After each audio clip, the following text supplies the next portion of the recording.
1.6a. We're going to do the first half of 1.6 today. And again, it's dealing with solving equations. And in this case, it's an absolute value equation. So first thing that we need is a definition of an absolute value. And you should all be familiar with an absolute value symbol. Okay, it's just the two vertical bars that are in between a number or an expression. And in this case, it's an equal sign. So when we have absolute value, it's the distance a number is away from zero on a number line. So I always start this off and I say, okay, well, what value of x makes this true? Okay, and I always have students say, well, 3. And 3 is correct because 3 is 3 units away from zero on a number line. Okay, but also -3. Okay, so we would say x is equal to 3 or -3 because they're both 3 units away from zero on a number line. So you get two answers when you're solving absolute value equations. Okay, so we're looking for two answers. So how do we get two answers? And that's the process of solving an absolute value equation. So what are the steps to solve an absolute value equation? We want to get the absolute value by itself using inverse operations. Sometimes this is more than one step. Sometimes we have to add and subtract or then multiply and divide. Then we set up our two equations. One positive, meaning we literally just rewrite the equation and drop the absolute value symbol and we solve it. Then the second one is we set equal to a negative. So whatever it's equal to, we make a negative and we drop the absolute value symbol. So we're going to go through a couple of answers here. Again, it's a lot of stuff that we did in 1.4 and 1.5 using inverse operations and getting the variable by itself. So we're going to start off with a very simple one where we have 2x minus 1 equals 5. As you can see here, the absolute value is already by itself. So if we go back to step 1, get the absolute value by itself. It's already by itself. So now I'm going to set up my two equations. Those two equations are literally, I just drop the absolute value sign and write an equation. Okay, that would be the first one.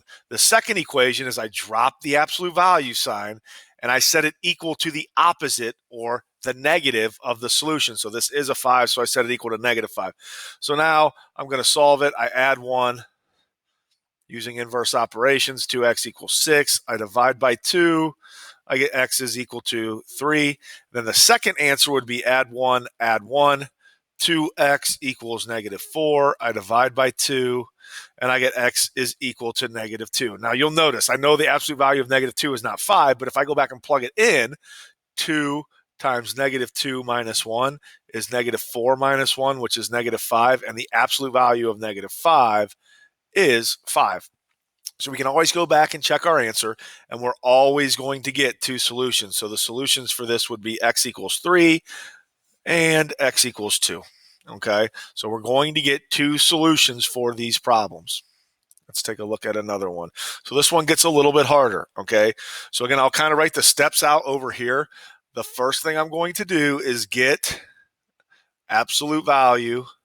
That's the abbreviation for it, by itself. Okay, so what do I need to do? First thing I need to do is I need to add 1.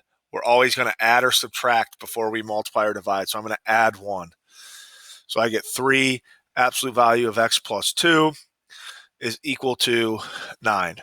Okay, 8 plus 1 is 9. So now most students at this point want to distribute this 3. We never distribute. We want to get it to the other side. So the second thing that I would do here is I'm going to divide both sides. Okay, so divide by 3. So divide both sides by 3. And I got the absolute value of x plus 2 is equal to 3. Once I have my absolute value by itself, I can now set up my two equations. The first one, I just drop the absolute value sign and simply rewrite it. The second one, I'm going to set it equal to the negative. So I'm going to subtract 2 from both sides. X is equal to 1. Subtract 2. X is equal to -5. So my two answers are 1 and -5. And again, we go back and plug them in. 1 plus 2 is 3. Absolute value of 3 is 3. 3 times 3 is 9. 9 minus 1 is 8. That works. -5 plus 2 is -3. Absolute value of -3 is 3. 3 times 3 is 9. 9 minus 1 is 8. There's where I get my two solutions from. Let's look at one that's a little bit more challenging. Okay, so on this problem, they just moved where the 8 is. Okay, do not distribute to -4. These aren't parentheses, so I'm going to subtract 8 from both sides. So I have -4, absolute value of 5x plus 7 is equal to -4. So now I'm going to get to -4 by itself. 5x plus 7 is equal to 1 in the absolute value. And then now I'm going to set up my two equations. So 5x plus 7 equals 1. 5x plus 7 equals -1. Notice the only sign that I change is what comes after the equal sign. And then I just solve it. These are usually two-step problems to solve when you're done. 5x equals -6. Divide by 5. It's okay if we get some fractions here. X is equal to -6 over 5. And then here I'm going to subtract 7. And that would give me 5x is equal to -8. Divide by 5. And I get x is equal to a -8 over 5. So again, two solutions. They're both ugly solutions because they're fractions, but the math is the same. And this problem was pulled straight from Desmos. So you'll have a couple problems that look like this to do for homework. Okay, and then at this point in the notes, I would always say, okay, you think you got it? Take out a piece of paper and let's do this one on your own. And I would give students like 30 seconds and I'd say, how many of you are done? And usually one or two kids raise their hand. Absolute value is the distance a number is from 0 on a number line. Distance is always positive. So whenever you have the absolute value by itself, it can never equal a negative. So if you ever have this happen, the answer to that is no solution. That's just the symbol for no solution. So once you recognize the absolute value is by itself and it's equal to a negative, you can't do it. So you just write no solution and you go on to the next problem. Okay, so you have to be careful. This is equal to a -11, but the absolute value is not by itself. So if I subtract 4, okay, absolute value of x plus 5 is equal to -15, and then divide by -3 to get the absolute value by itself, I end up with absolute value of x plus 5 is equal to 5. Now, is this equal to a negative? No, it's not. So how do I solve it? I set up my two equations. X plus 5 equals 5, and x plus 5 equals -5. And then you just simply solve it from here.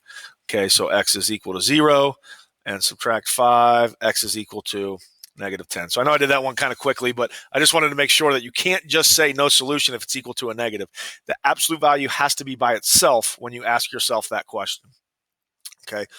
Couple more here that I think this might be the last one or one more after this, but this is the hardest type of problem that I can give you. There's a word up here that's called extraneous, okay, solution. An extraneous solution is a solution that makes the original problem false. Okay, so it doesn't work. I do everything right mathematically, and when I go back and plug it in, it doesn't work. Again, x is a number we don't know yet, and if whenever I plug in x, if it makes the right side negative, it doesn't work. So again, look at this setup here. Absolute value on the left is by itself, so I'm going to set 3x plus 2 equal to 4x plus 5. That's the first equation. Now I set 3x plus 2 equal to the opposite of 4x plus 5. Notice how I put the entire right side in parentheses because I have to change the sign of every term. So I'll solve this one fairly quickly. Getting x by itself gives me 2 equals x plus 5. I'm going to subtract 5. I'm doing everything correct here. Okay, -3 is equal to x. I have to go back in and check this.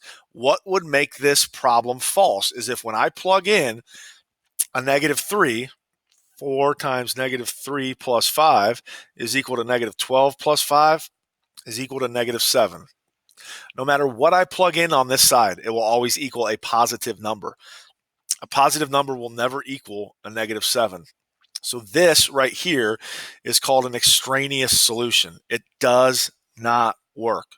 Okay, this is an extraneous solution. So we go over and solve this side, 3x plus 2. That equals negative 4x minus 5. Notice both of these signs changed. I'm going to solve for x, plus 4x plus 4x. 7x plus 2 equals negative 5 because those canceled. Subtract 2. 7x equals negative 7. Divide by 7. And I got x is equal to negative 1. If I go plug in a negative 1 here, 4 times negative 1 is negative 4. But negative 4 plus 5 is equal to 1. I can absolutely make this absolute value equal 1. That'd be negative 3 plus 2 is negative 1. Absolute value is positive 1. So again, this one works. So even though I get two answers, one of them is an extraneous solution. Okay, so that's all I have for you today. Take a look at the absolute value equations. I'm going to give you probably about 8 of them to solve. If you get stuck, slow down, ask me some questions, and keep doing good work.